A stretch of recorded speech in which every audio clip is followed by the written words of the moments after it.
I am Nicole Kidman, and I'm about to eat a whole plate of bugs. Caterpillars, hawk moths, they're all still alive. Very moist, rubbery. I can't quite describe the taste, but I could use some water. Let's try the second dish.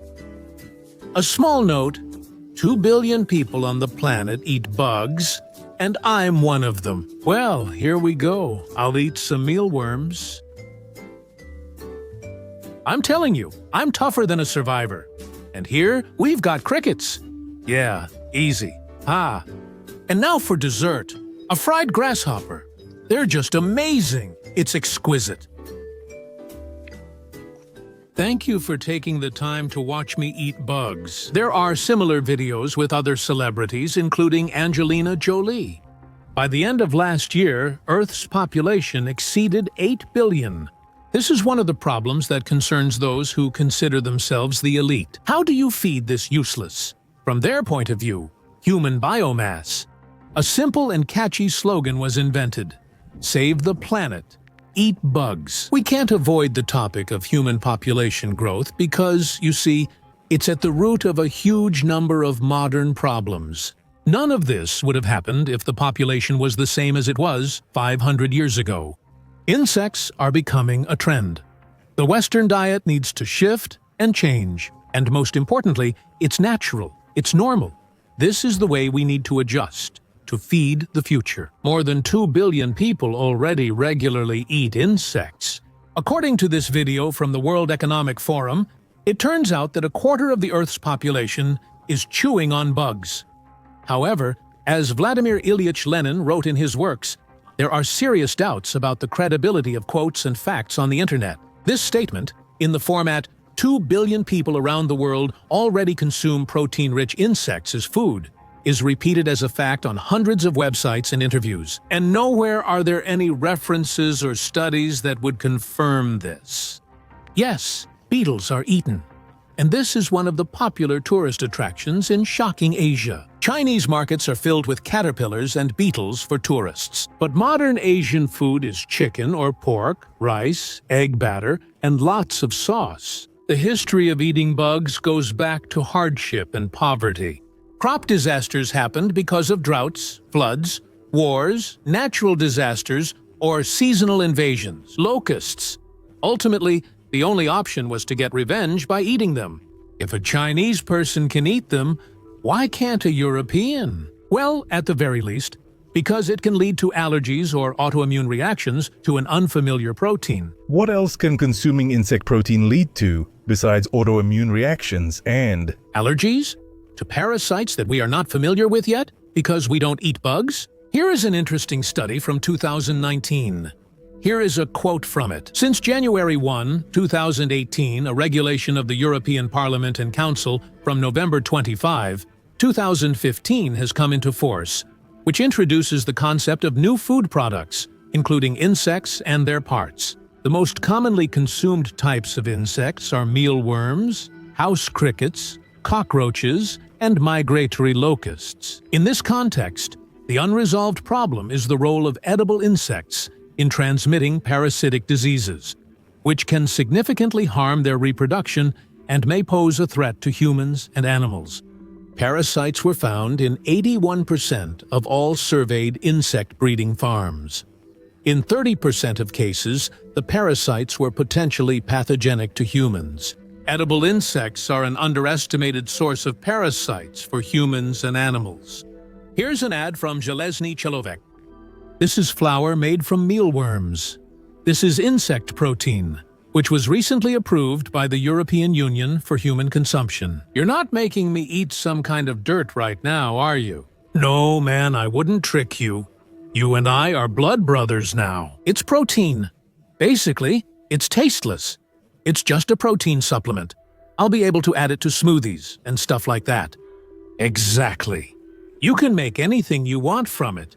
And this is a young, promising farmer. At the TEDx conference, we've already told thousands of people about edible insects, especially crickets. We call it the guide beetle because they're not as scary. No one jumps around like crazy, screaming, "What about the cricket?" pretty quickly. We found out that if you give them a whole cricket, they won't eat it. If you give people powder, they don't really know what to do with it. But if you give someone a tasty cookie, that's when everything suddenly starts to work. In European kindergartens, they hold lessons to get children used to eating bugs.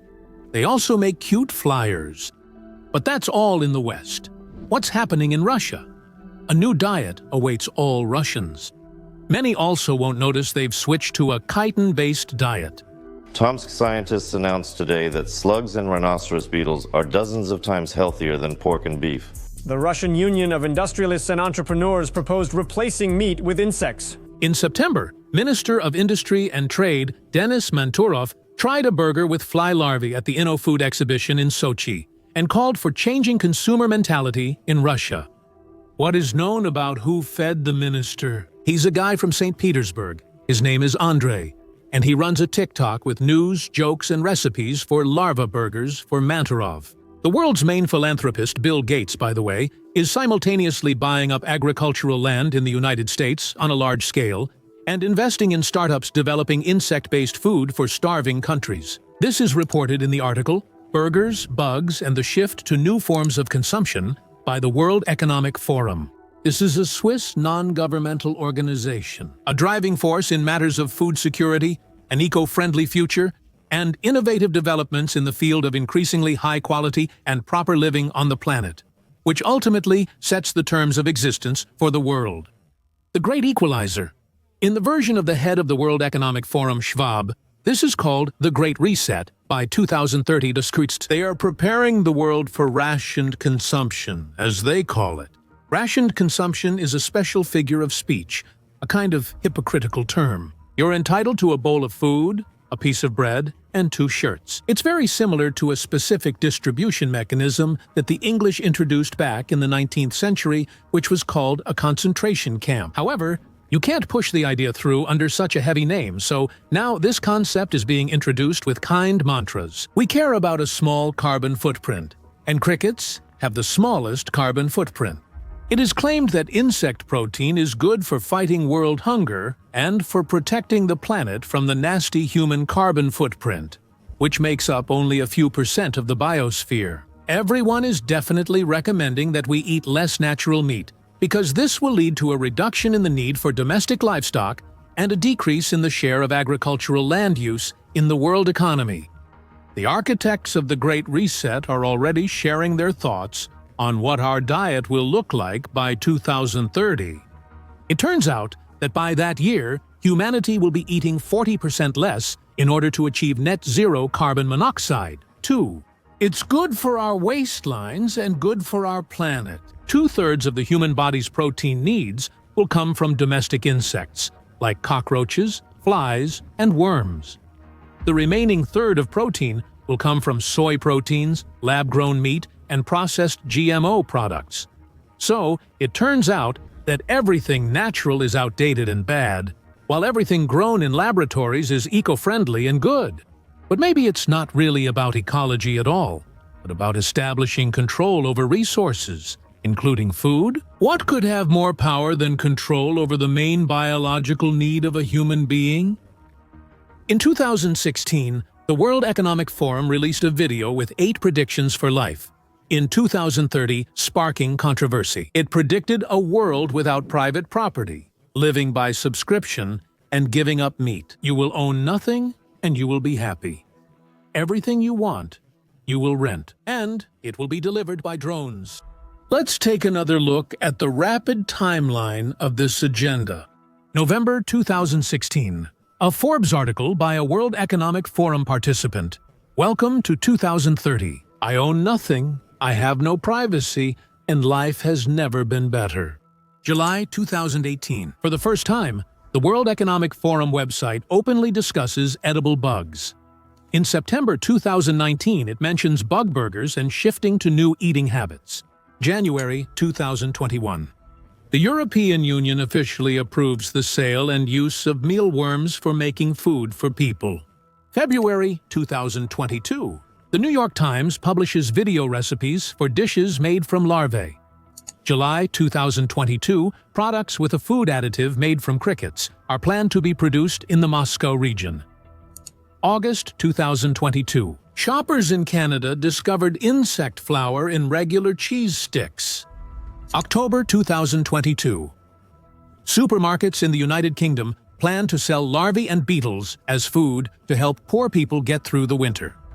The Great Cricket Reset is sweeping across the planet without asking for opinions or seeing any alternatives.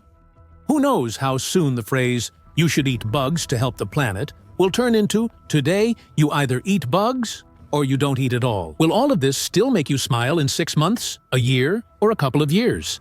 After all, this can't happen, because it simply can't ever happen. Or not. Write in the comments.